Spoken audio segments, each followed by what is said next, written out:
Les actes délégués, c'est toujours de l'infirmier vers l'aide-soignant. Pourquoi? L'aide-soignant travaille toujours sous l'autorité de l'infirmier. Ça, c'est ce que dit la loi. Et donc, même si l'aide-soignant a des actes qu'on appelle autonomes, l'infirmier est quand même le supérieur hiérarchique au niveau de cet organigramme et c'est l'infirmier qui va alors déléguer les actes. Mais parfois, il y a des limites, parfois, il y a des subtilités. Moi, je suis enseignante dans le promotion sociale depuis 11 ans maintenant. J'ai travaillé pendant plus de 20 ans à l'hôpital. Et déjà là, ce qu'on va voir aujourd'hui, malheureusement, beaucoup de collègues, qu'on soit S ou F, ne connaissent pas ce qu'elles peuvent faire, ce qu'elles ne peuvent pas faire. Et donc ici, on est vraiment dans ce timing. Donc, cette délégation, elle est comme le dessin à double flèche, puisque à tout moment, on peut interchanger. Donc, on va partir sur les petites définitions. Le Larousse, il propose 3 définitions du verbe déléguer. Donc, déléguer, c'est charger quelqu'un d'une fonction, d'une mission en lui transmettant son pouvoir. Transmettre, confier une autorité, un pouvoir, déléguer sa compétence à quelqu'un. Donc, déléguer, ça a plusieurs sens, ça peut être nuancé et ça se conjugue à tous les temps, présent, passé, futur, même à l'imparfait. Alors, quelques petits synonymes de déléguer, c'est envoyer quelqu'un, lui transmettre une info. Ça peut être aussi mandaté pour aller faire un soin ou pour aller effectuer une surveillance. C'est donner, mais donner dans le sens du partage. Et c'est transférer un acte vers une compétence. C'est aussi un protocole de délégation, parce que de temps en temps, dans certains contrats, il y a des nuances avec des précisions à un certain moment, avec le fait que, par exemple, si vous travaillez dans telle institution, vous pourrez faire ceci, et si vous travaillez dans une autre institution, voire même dans la même institution, mais à un étage différent, soit ne sera plus effectué, par exemple, par l'AS. C'est transférer une ou des compétences, et c'est une notion de dérogation. Et donc, notre contrat de travail nous lie, mais aussi va venir alors préciser, nuancer les choses. Alors, on va partir sur tous ces arrêtés royaux qui vont définir ce protocole de délégation ou ce protocole de coopération. Donc, on pourrait définir ce protocole de coopération comme étant un document qui va décrire en fait les activités et les actes de soins pouvant être transférés d'un professionnel de la santé. Ici, on est dans le cadre d'un diplôme. Et donc, un diplôme, ça vous protège aussi, vers un autre. Et donc, juste pour un petit rappel, moi j'ai connu l'époque où les aides-soignantes, pour être aide-soignante, c'est ça en commentaire, mais je ne juge pas, mais vous étiez technicienne de surface, il manquait une aide-soignante et le directeur ou la directrice vous appelait et vous proposait de devenir référent en soins et de commencer à travailler. Alors vous n'aviez pas la formation, alors il y a des personnes qui sont autodidactes, il n'y a aucun problème vis-à-vis de ça, mais il y a aussi des choses et des actes qui sont bien spécifiques et sans avoir la formation, voilà, on peut faire très bien comme on peut faire très mal. Et donc, cet arrêté royal, le premier qui a été fait en 2006, alors lui, il a défini ce protocole de coopération et il a décrit toute une liste d'activités, d'actes qui peuvent être transférés de l'infirmier vers l'aide-soignant et inversement, les titres et les formations qui permettent d'accéder à cette formation et la manière dont il faut organiser les interventions près du patient, du résident, du bénéficiaire ou de l'usager, vous l'appelez comme vous voulez, dans le but vraiment d'optimiser et d'avoir une bonne prise en charge. Alors, le premier arrêté royal, il date du 12 janvier 2006 et il va fixer toutes les activités que les aides-soignantes peuvent effectuer et les conditions. Et donc ça, c'était pour tous les diplômes avant 2020. Donc cette liste de soins ou des prestations que l'aide-soignant peut effectuer se fait toujours sous le contrôle d'un infirmier et dans une équipe structurée. Et alors, le principe de l'équipe structurée, c'est cet organigramme où vous avez chaque intervenant, et chaque intervenant a des missions, des obligations. Et donc, pour ceux et celles que ça intéresserait, je vous ai mis toutes les références de cet arrêté royal, dont le plus récent, avant 2006, datait de 1990. Donc, vous voyez que c'était déjà, ça datait déjà, et toutes les dispositions alors de cette intervention. Si je vais trop vite, si vous ne comprenez pas ou si vous voulez une précision, n'hésitez pas, on stoppe, on revient en arrière. Ici, je sais qu'on est dans un arrêté royal, donc je ne prends pas trop de risques, mais voilà. Donc, l'aide-soignant pose toujours un acte à la demande et sous la surveillance d'un infirmier ou d'un praticien de l'art infirmier. Donc, toutes les dispositions de cet arrêté royal de 2006 sont toujours d'application. Ça ne change pas. Par contre, dans le terme surveillance, ça ne traduit pas toujours une présence physique de l'infirmier, de l'infirmière, mais il faut que l'aide-soignant à qui l'acte a été délégué puisse obtenir réponse à sa question suffisamment vite, d'autant plus si la surveillance ou le questionnement stress a un caractère urgent. Donc le praticien de l'art infirmier doit être disponible, d'autant plus quand c'est dans une institution. Et alors après, on nuancera avec le domicile, parce que là, l'infirmier ne peut pas être toujours présent physiquement, mais alors il va pouvoir être joignable. Et le contrôle doit pouvoir se faire. Alors on va voir ensemble ce contrôle, dans quelle mesure il va être précis et visuel dans certaines situations, et dans d'autres, on va se baser simplement sur une transmission orale et la confiance entre collègues. Donc l'aide-soignant qui pose un acte, c'est toujours sur la délégation de l'infirmier, à sa demande, mais l'infirmier, à tout moment, peut reprendre le soin. Et donc, le cas concret auquel je pense, on le reprécisera après, mais l'aide-soignant peut faire un soin de stomie cicatrisée. Ça, c'est ce que dit la loi. Et imaginons que le patient ait une plainte de douleur, de gêne, de chatouillement, quoi qu'est-ce, ou qu'un soignant qui a effectué le soin la dernière fois est mis dans ses transmissions, qui avait une rougeur, qui avait un petit bouton ou quoi que ce soit, l'infirmier alors va reprendre et dire aujourd'hui, vendredi 14 juin, c'est toi l'aide-soignant qui doit faire le soin, mais je vais aller moi faire le soin, et en fonction de ce que je vais faire et de ce que je vais découvrir, alors on réavisera pour savoir si ce sont toujours les collègues aides-soignants qui font le soin ou si c'est nous, les infirmiers, qui reprenons la main jusqu'à une date à déterminer. Donc, cette responsabilité de délégation d'actes à l'aide-soignante, elle est galvaudée par des conditions. Et ça, malheureusement, beaucoup de collègues aides-soignants ne le savent pas, et beaucoup de collègues infirmiers non plus. Alors, la chose de base, quand on fait une répartition et qu'on fait la répartition pour une journée de travail, elle n'est pas faite au dernier moment, ou très rarement. Des fois, elle est même faite un mois avant.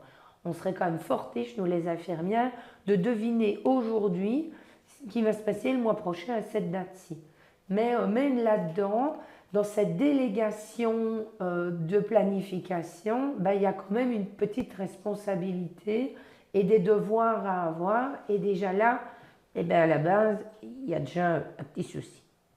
Donc, les conditions dans lesquelles les infirmiers peuvent déléguer des actes aux aides-soignants, donc premier intéressé, c'était en 2006. Donc les aides-soignants travaillent dans une équipe qu'on appelle structurée, où les infirmiers reprennent ce contrôle. Donc il existe une procédure de collaboration, ça, elle est partout, mais cette procédure est à revoir normalement au jour le jour, voire même à l'heure par l'heure en fonction de la situation, et à tout moment, il faut pouvoir contrôler cette activité.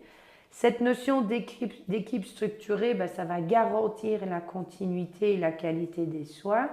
Et cette notion d'équipe structurée, le problème, c'est qu'elle répond aussi à un gros manque, puisque la pénurie d'infirmières date pas d'hier, mais ici, on est, et c'est sans mauvais jeu de mots, en hémorragie.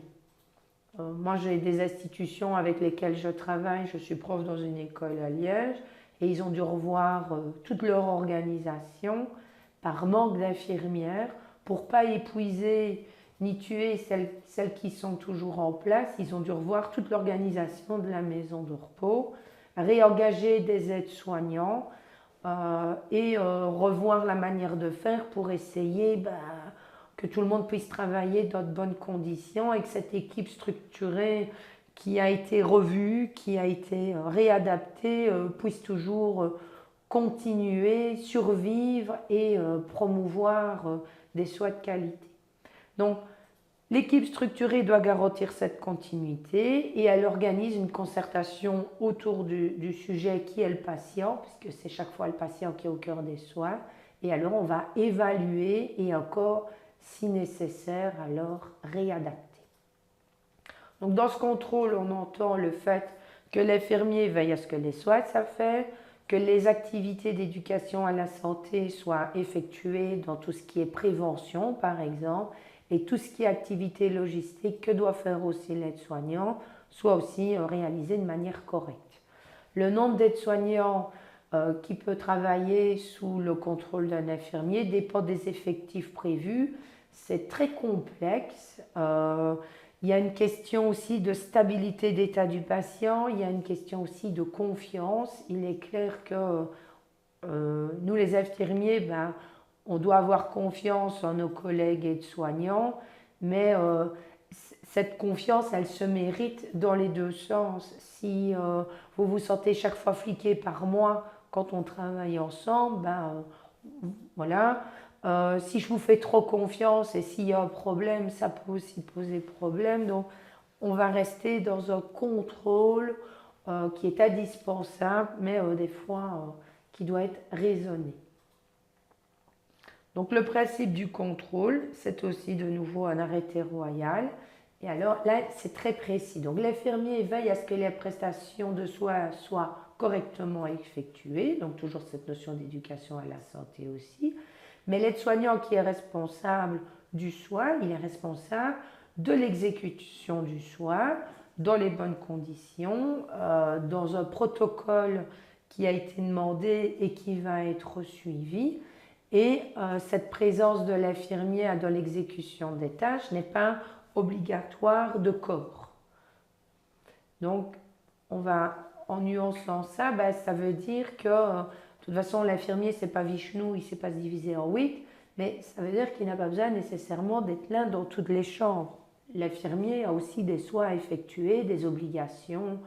Le médecin vient, par exemple, voilà. Mais l'infirmier doit pouvoir contacter l'aide-soignant pour recevoir les informations nécessaires, voire même pour nuancer. Et donc, ce contrôle, il va être différent. Donc, il y a des modalités en fonction du lieu de travail. Si on est en MRS, là, il y a au moins un infirmier qui est présent dans les bâtiments. Ça, c'est comme ça. Dans une MR, c'est un petit peu plus compliqué. En fait, ce sont souvent des infirmières extérieures, des infirmières indépendantes, qui viennent en plus de leur tournée de soins à domicile. Et donc, elles sont là, elles prestent pendant certaines heures ou à certains moments pour certains soins, mais elles sont joignables par téléphone au cas où, et même si elles ont une tournée, en cas de problème, elles doivent pouvoir revenir. Concernant le domicile, l'infirmier, qu'il soit indépendant ou qui travaille pour une société, ben là alors il a une présence qui est nécessaire en fonction de la situation, qui peut aussi se travailler en équipe, mais il doit être joignable alors par téléphone. Et à l'hôpital, je ne connais pas d'hôpitaux où il n'y a pas de docteur et il n'y a pas d'infirmier, donc la présence de l'infirmier dans ce qu'on appelle la salle de soins, elle est là, elle est nécessaire. Et alors, ça veut dire que si j'ai une question en tant qu'aide-soignant, à l'hôpital, je veux obtenir, j'ai envie de dire, ma réponse vite, tout de suite, parce que c'est ce qu'on fait. Dans une MRS aussi, dans une MR et à domicile, il y a un numéro où on est joignable et on doit, dans la mesure du possible, y répondre le plus vite possible. Donc je ne sais pas, vous qui suivez pour le moment la formation, si vous connaissiez déjà ces nuances, que vous travaillez en institution ou à domicile, cette petite nuance déjà et cette précision nécessaire qui pourrait faciliter un petit peu les choses. Non.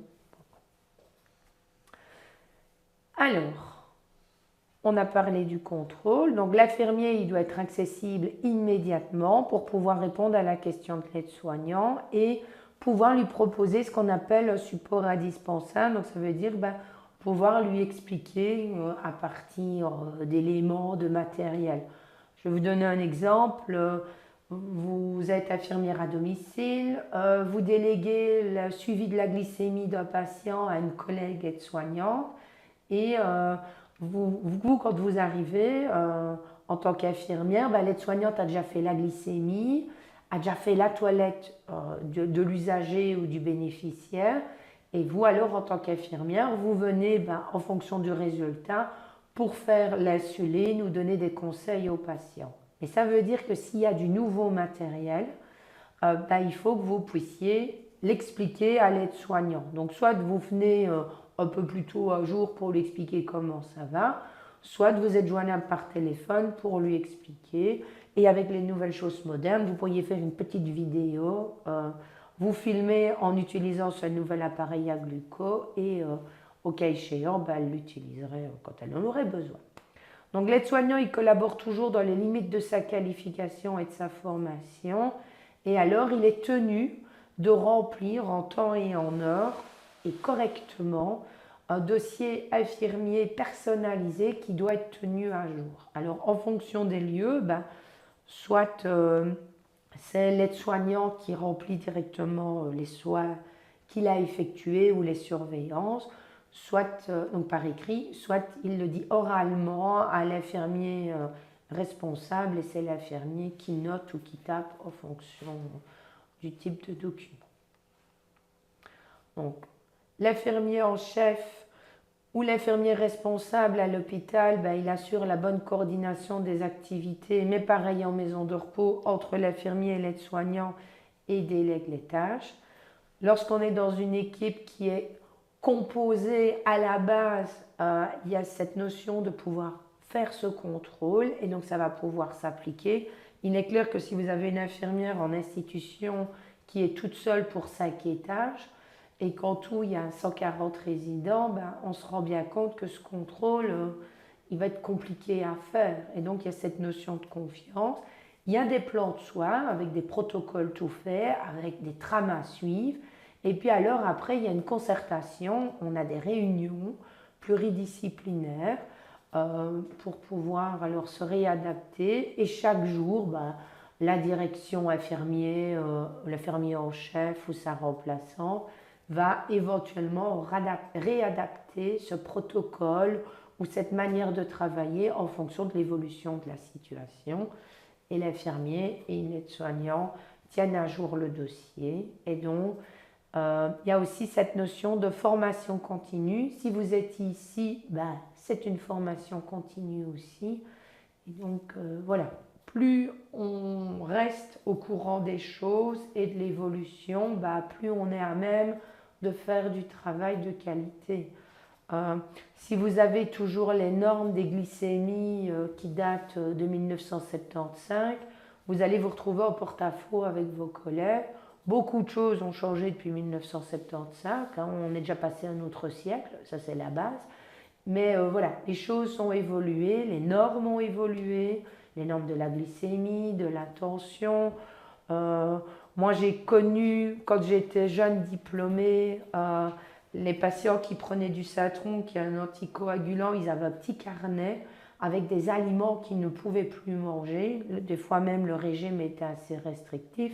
Ici, on en est revenu de ça.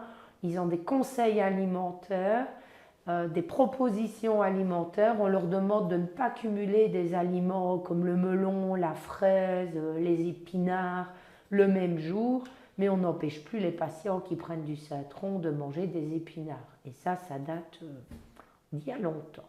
Et si vous venez de Liège, moi j'ai travaillé pour le CHU et j'ai retrouvé un petit fascicule de conseils pour les patients qui dataient de Bavière. Donc, vous voyez, il y a des choses qui datent de l'autre siècle. Dans le cadre du domicile, il y a des petites particularités aussi. Donc, il y a l'aide-soignant qui travaille avec des infirmiers indépendants ou il y a l'aide-soignant qui travaille pour une structure, un centre de soins à domicile. Donc, l'infirmier au chef ou l'infirmier responsable peut, selon la situation, assurer cette coordination des activités qui sont déléguées et des tâches qui sont requises.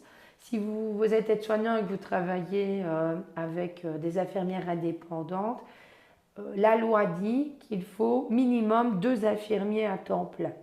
Donc ça, c'est ce que la loi dit. Maintenant, s'il y en a 4 à mi-temps, quand vous calculez, ça fait 2 à temps plein. Et donc, cette équipe structurée s'applique à la fois aux infirmiers, aux employés dans le cadre de contrat de travail, mais aussi aux indépendants. Et les infirmiers indépendants, alors après, on choisit. Soit on travaille seul, soit on s'intègre dans une équipe, dans un groupe, où on travaille pour une structure de soins à domicile. Donc, l'aide-soignant exerce son rôle de dispensateur de soins sous la surveillance de l'infirmier en collaboration avec le bénéficiaire du soin, mais aussi avec sa famille. Avez-vous des questions concernant cette première approche, des interventions, des nuances à apporter? Non? D'accord. Donc, s'il y a quoi que ce soit, il ne faut vraiment pas hésiter. Et donc, on va aller vers des choses un peu plus précises. Ici, on a un petit peu brodé largement et on va aller